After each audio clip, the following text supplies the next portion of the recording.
ॐ सोमनाथाय नमः। ॐ मल्लिकार्जुनाय नमः। ॐ महाकालेश्वराय नमः। ॐ ओंकारेश्वराय नमः। ॐ वैद्यनाथाय नमः। ॐ भीमशंकराय नमः। ॐ रामेश्वराय नमः। ॐ नागेश्वराय नमः।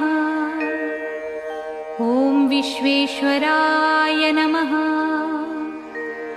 ॐ त्र्यंबकेश्वराय नमः। ॐ केदारेश्वराय नमः। ॐ भुस्मेश्वराय नमः।